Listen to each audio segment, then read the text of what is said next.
Some elements of this content include subject matter that some individuals may find upsetting or traumatizing. In this episode, I'm lucky enough to be joined by Fit Dad CEO and dad, Joe Callari. Amongst other things, he's going to answer the 5 questions most asked by first-time dads. What does Jeff Bezos do before he goes to sleep? He puts his PJ Amazon. James, this journey of fatherhood, it's not easy by any means. No, absolutely. Like, we all go through struggles, not only in just our relationships with our children, but maybe our spouses, careers, finances, health, all that stuff. So if there could be anything, book, podcast, YouTube video content that could just help guys with some encouragement and help them with some, fuel to the fire to strive to be the best version of themselves, man. I always want to give respect where respect is due, man. Well, that's really kind of you, Jen. I really appreciate you kind of answering these 5 questions. I'm hoping that by building up and lots of dads hearing lots of other dads' stories, it will help, it will resonate. So when did you become a dad? 6 years ago. And it was crazy because at first we were trying, but, and my wife would probably kill me if I said this publicly. Secretly, I was very nervous. I didn't want to be a dad. Even though, I agreed that we would be trying to, start our family, I was freaking out. Right. So like, I kept on thinking like, hey, if it happens, great. But if it doesn't happen, that's okay as well.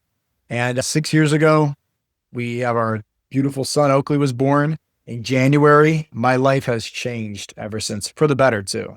That's awesome. Did you feel ready to be a dad? No, not at all.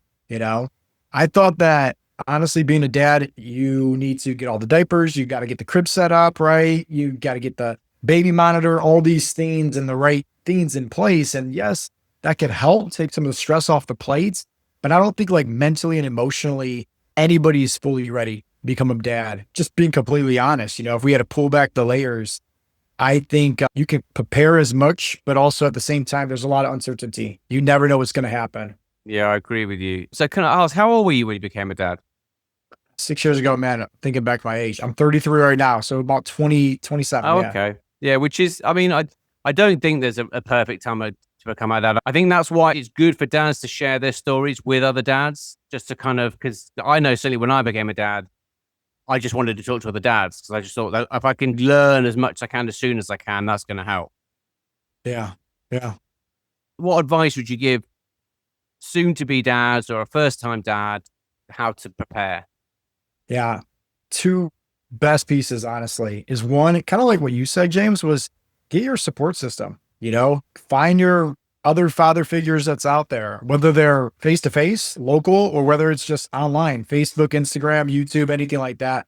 But find some fathers out there to talk to, communicate with, right? Ask them for advice. And I think the second thing is you can do a really good job of preparing yourself by just pushing yourself.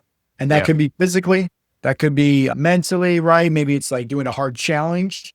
I know with me personally, like anytime I'm looking to level up mentally, emotionally, even spiritually too, it's by first pushing myself, maybe in the gym with like a hard workout. That's step outside of your comfort zone. And as much as you can force yourself outside of your own comfort zone, I believe that as a man, how you do one thing is how you do everything. So that could also help you when it comes to, trying your best to become, once again, ready for fatherhood. How did becoming a dad change you as a man? Yeah, it helped me understand that one, it actually brought a lot of awareness to who I was. I realized before having a son, I had a lot of pride. I had a big ego and I was very selfish, and so having my son has helped me really stop looking at it from the perspective of like, how can I be this guy and almighty and me? But instead, now it's like, how can I just pour more out into him? How can I, show him and lead the way? And once again, a lot of the things that I do when it comes to striving to become the best version of myself, physically, mentally, spiritually, emotionally, the whole 9 yards, is a lot of self-love because I love my son so much, So loving him show me honestly to love myself because I can't be the guy that's talking the talk without walking the walk. How can I truly love somebody if I don't first love myself? Yeah, So like I said, that has helped me out so much. And at the same time too, my son has just the whole entire relationship between him, myself, and my beautiful wife, Allison, has helped me grow my faith back in Jesus Christ and, help me just get my life on the right track. I'm not addicted to drugs and alcohol and all this stuff like who I was in the past, because I was like, I got this little kid I got to take care of. And it's like, sometimes I don't want to be looking at myself in the mirror, being like, bro, like you're a phony or you're a hypocrite, or it's like, grow up, man. It's like, no, we got to take responsibilities for our own actions now. And we have to have that man to man conversation saying, hey, that past, that's in the past now. That's those childish behaviors, addictions, bad habits. If we really love this kid, we need to start loving ourselves, to invest in ourselves and strive to become the best version of ourselves. Once again, physically, mentally, emotionally, spiritually, the whole 9 yards. So Yeah. my son has helped me become better all around. Yeah, I think I agree with you. I think certainly you fall in love with your kids, and I think they give you an extra gear. I certainly know when I became a dad, and I became a dad fairly late on. I was 36. And, before I was a dad, I was a bit flaky. Oh, I think actually the time I think I was between jobs, or I wasn't really, and certainly becoming a dad gave me an extra gear and made me think, this isn't good enough. I need to step up a bit, definitely. Yeah. Yeah. Like I know a lot of people that, they'll work a regular job because they're playing it safe. And then it's like when they have that child, it's like now they're looking for promotions at work, or now they're looking for a career advancement or changing industries to make more money, because once again, now they realize, hey, there's another mouth to feed. What advice would you give to sort of guys that are about to become dads about how to be a good dad? I mean, if you could put it in simplistic terms. Yeah. I think it would be build discipline, and I'll elaborate on that, James, if you don't mind.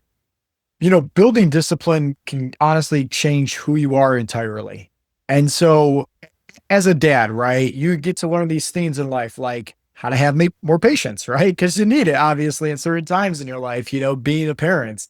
But going back to the whole discipline part, I think what starts to stem, right? Whether it's discipline with, sticking with a diet or a workout program and fitness regimen, when you're more disciplined and more consistent with things, you start building more confidence within yourself.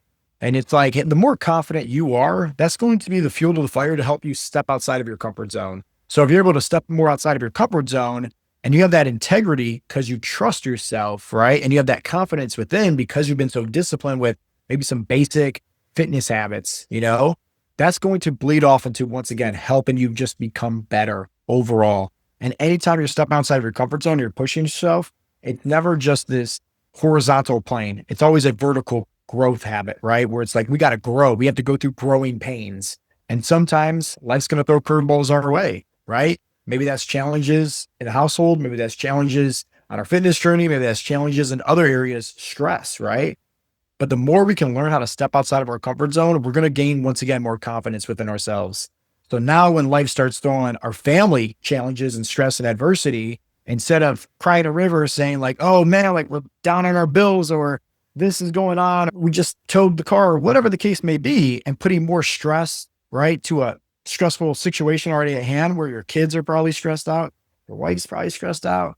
Now, because we took those practical steps to, once again, gaining more confidence within ourselves, we can look at those challenges differently as life, right? Yeah. As now opportunities to grow. So that way it's like your kids are looking up to you as, man, that's the guy right there that never backs down from a challenge. He's always cool, calm, collective, under pressure, even when life's throwing him curveballs.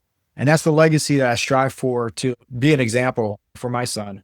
I appreciate your honesty on that.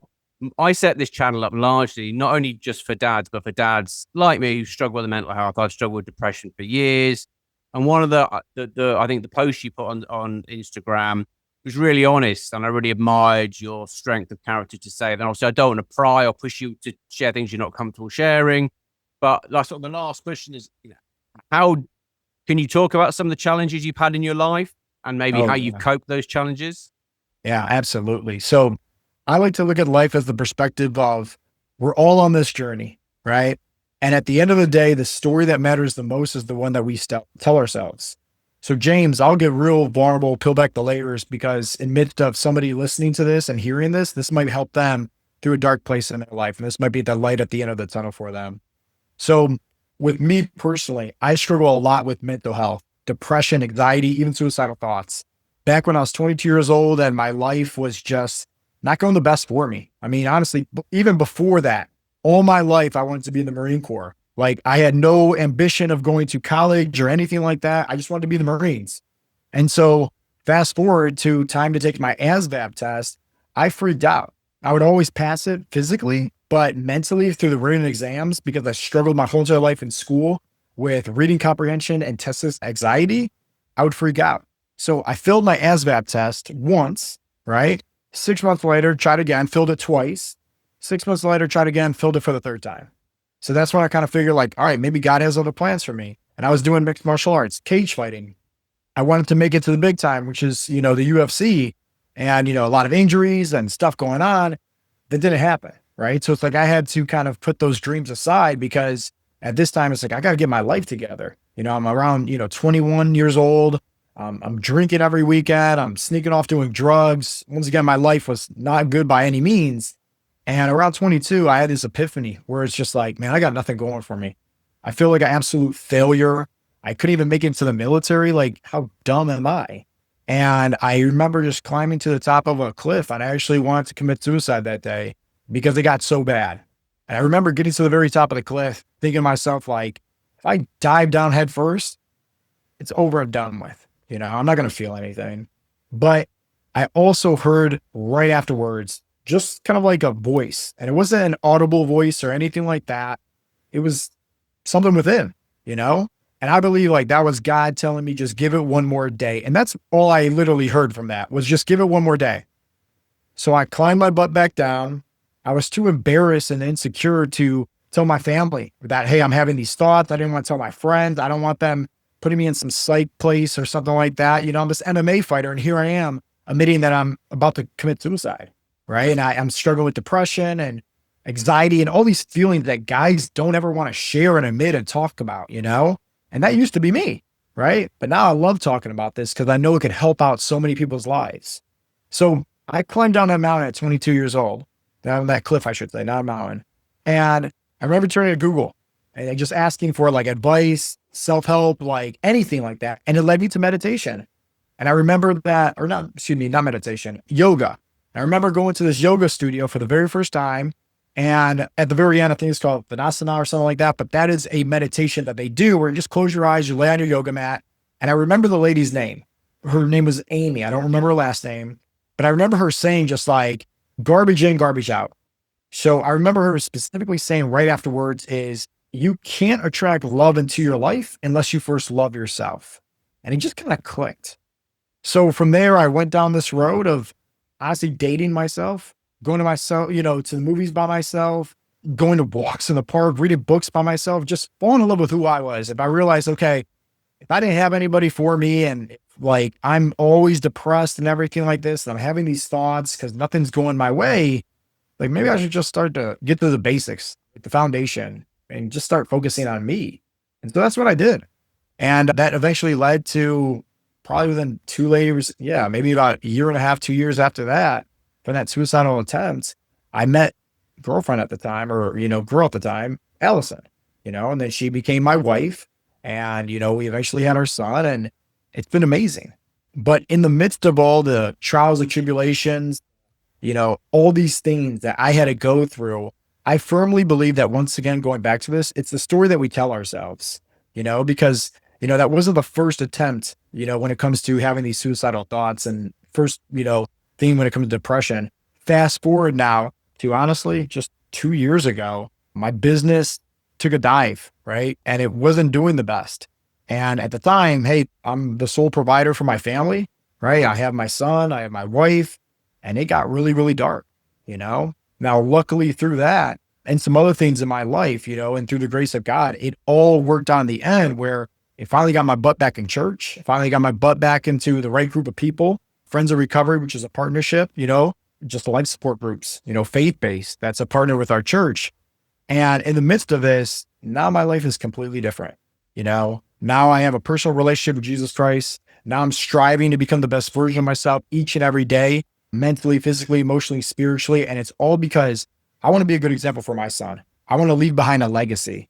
And I had to go through those hardships. Once again, it's the stories that we tell ourselves. Steve Jobs said it best. You can't connect the dots looking forward in life, but you can always connect the dots looking backwards. If I would have made it into the Marines, right, I would have never met my wife, Allison, you know, like there's no way our paths would have crossed, which means my son wouldn't be here today either, you know, which means I also wouldn't be an online fitness coach changing hundreds of people's lives and doing what I'm doing, right? My whole entire life would be completely different.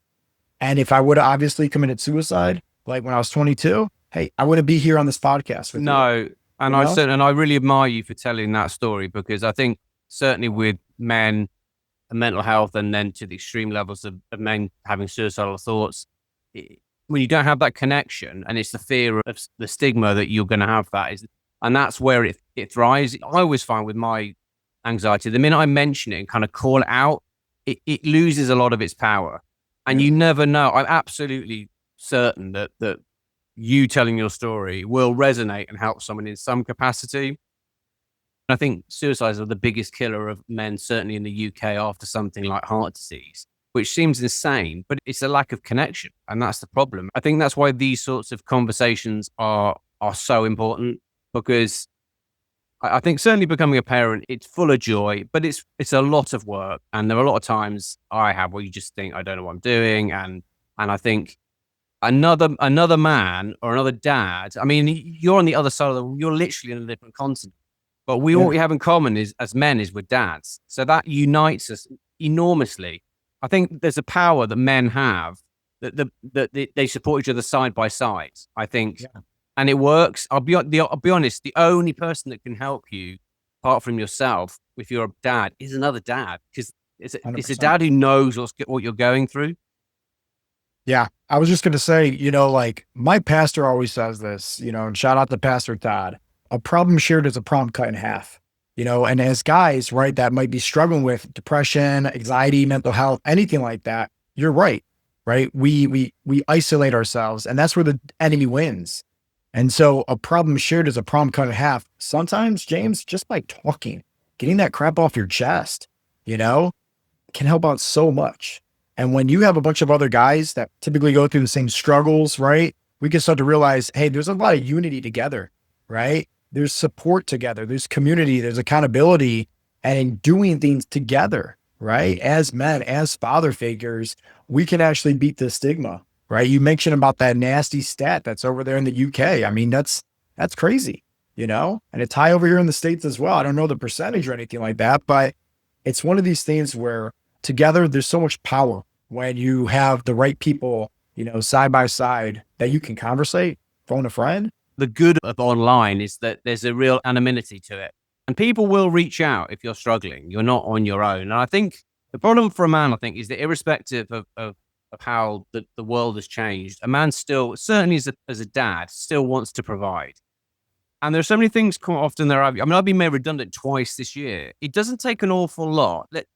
You lose your job, often completely not your fault, but that does something to your self-esteem as a man. If you can't get a job and you suddenly can't pay your bills, then as a man, you feel like you're not providing. That puts pressure on your family. Maybe you look at ways for coping strategies, alcohol, drugs.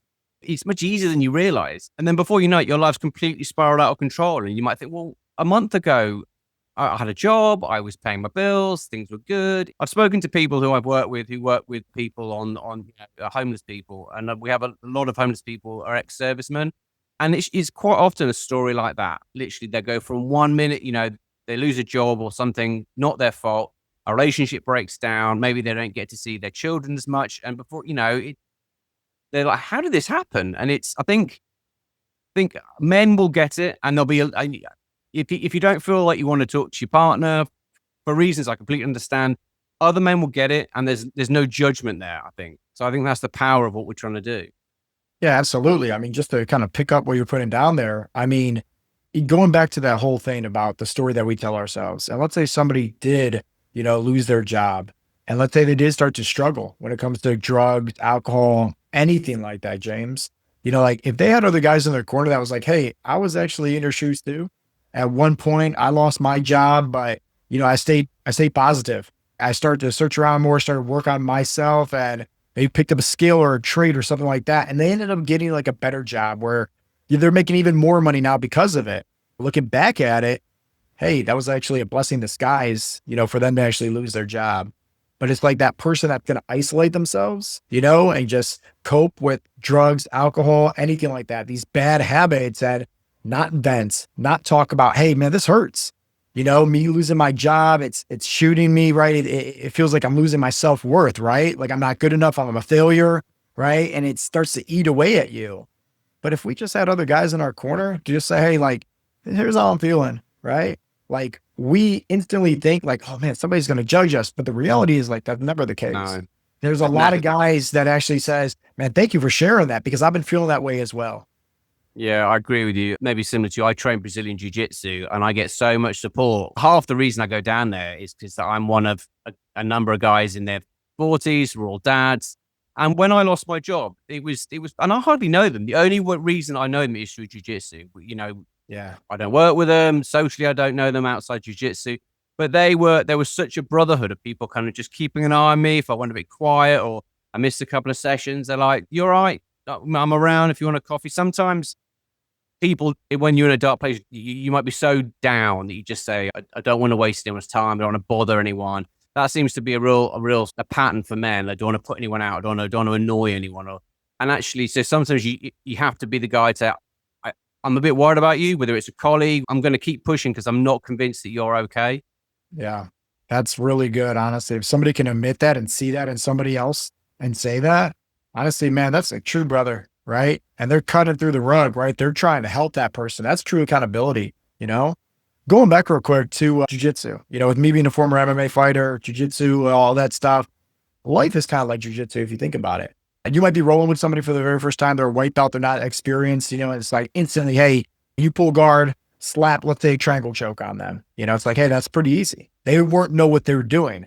And think about it, right? That could be like life in general for guys. In the very beginning, hey, maybe it's a little bit easy, right? You start making more money, right? Start getting this career advancement, you get married, and hey, life's not, so bad. But that's not life in general. Life's going to throw a curveball our way. And maybe that's the blue belt, right? And maybe that triangle choke's not really working. Maybe we can't sweep them or anything like this. So what do we have to do in order to make advancements in that situation? We have to learn how to get better. And then when it comes to, hey, we're rolling with somebody else and maybe they're more advanced, whatever the case may be, maybe we get them in that triangle choke, but they're not tapping out, And maybe it's like from there, we got to switch over to an arm bar on our back, something where it's like our plan A didn't work, but our plan B did. And I think in guys in general, right? We're so focused on this plan A. Hey, I'm going to get married. I'm going to get this career. I'm going to get this promotion. I'm going to make all this money. I'm going to start this business. I'm going to thrive. Plan A, plan A. All these things about plan A, give ourselves these expectations. But often like, hey, God knows everything, right? And when we try to take that God role and have that pride and ego saying, hey, things are going to go this way. And if it doesn't, it could be a slippery slope into depression, anxiety. At least that was for me in several areas in my life where I give myself these expectations and I never hit them, right? I always miss. And so like now it's a great opportunity now as I'm learning and growing, especially through fatherhood, is to give ourselves a plan B also. Give ourselves grace if we missed out on plan A, but let's not throw in the towel and quit. Let's not tap out immediately. It's like, let's just go to plan B, try something else. I agree. I think one of the reasons I love jiu-jitsu is because it's honest. It's very hard. And there are a lot of similarities, parallels to struggles in life. I'm a brown belt now. And when I roll with black belts, they say your problem is that you're trying to do route one. You're trying to go straight through. And at the minute you come from a different angle, you suddenly go, oh, okay, I can pass your guard. Like in life, if you're stuck inside control and you've got a 200-pound guy on you and you can't get out, the difference I often find between sort of the higher belts is I'm not panicking. I'm stuck, but I'm not panicking. It's like I've lost my job. Okay, I'm not on leave. I'm not going to panic because panicking is the worst thing I can do. So, and quite often, and this will relate to you in jiu-jitsu, just not panicking, just waiting. I'm going to basically, when you transition or make a mistake, that's when I capitalize. And life's very similar, I think. 100%. It just literally, if I didn't say this right now, I'd feel like so bad because you're giving away such a golden gem right there about not panicking. It goes back to the philosophy, or at least the phrase or quote, whatever it is that you want to call it. Life is 90% how you react, 10% about what actually happens to you. So we just take that with a grain of salt, right? let's say we get in a car accident. We're panicking. We're stressed out, right? We're hair's falling out, all this stuff, right? That doesn't fix the situation, right? That just typically makes it way worse. At least from a health perspective, we're spiking our cortisol levels, right? Killing ourselves pretty much, right? Hurting ourselves in the midst of all that stress and chaos. But what if, once again, it could be a blessing in disguise? And it just goes back to what you were talking about with just the patience, staying calm under pressure, cool, collective. That's the legacy that I would love to leave behind for my son is like, hey, when you're striving to become the best version of yourself, when you're trying to step outside of your comfort zone, expect life to test you, right? Because that's how you grow in life. It's not through easy things, it's through hardships and challenges. But regardless, in the midst of that, when you are dealing with the storm, don't throw in the towel and don't quit. Certainly, if you've got a background in MMA and you've done jiu-jitsu, how many times have you been in a role and you thought, I don't know how I'm going to get out of this? And you end up either surviving or getting out of it or even beating the guy. And you're like, honestly, if you'd asked me a minute and a half ago, I was literally like just trying to keep a little bit of space. It is amazing. I didn't panic. It's a mindset shift. That's all it is. I think you're right. The mindset shift. It's looking through things differently. And I think going back one more time to just the breath work and staying cool, calm, collective. Every time we're stepping outside of our comfort zone and challenging ourselves, and once again, we're overcoming those hardships, we're gaining once again, more confidence within ourselves, right? And we're able to stay more consistent. And on that journey of that personal development, right, we can look back and say, hey, life has already tested us in several areas of our lives. We're okay. We can get past this. We don't need to freak out. We've been here before, just like in a jiu-jitsu match, right? Over time, hey, your first few tournaments, like, it's okay, right? Yeah, you might still get the cotton mouth. Yeah, you still might get a little nervous, but it's nothing like how it was your very first tournament. Yeah, I mean, the best advice, and I still get this advice now from anyone, they just say, and I think the first year of training BJJ, I just breathe. You're not breathing. And becoming a dad, there's going to be lots of times, like competing, where you're like, something will happen and you just think, I cannot do this. The number of days I had where I just thought, I generally am not cut out for this. But you haven't got a choice. You got a kid. You haven't got a choice. I think just be kind to yourself and just accept that some days are just crap and but it doesn't matter. It's how you are at the end of your life. You'll look back and go, well, do you know what? I kept turning up. I was a dad that didn't give in. I made the effort. That's half of it, like jiu-jitsu or any success, half of it is turning up. Bro, that's it, man. You just show up right there and you just won 90% of it. That's it. And like they even say successful people do what they have to do, whether they feel like it or not. And it's just about showing up. That's it. Yeah. It's been really nice to talk to you, Joe. I really appreciate it. Brother. Are you near? So you're in Cleveland or near Cleveland? Yeah, I'm in Mentor, Ohio. So 30 minutes right above Cleveland. And it's cold, whatever, but I like it. Me and Neil really hope you got something from this video. And if you're a dad who would like to try and help me support other brand new dads by answering these 5 questions over a Zoom, please let me know in the comments. I hope wherever you are in the world, you're okay. Take care.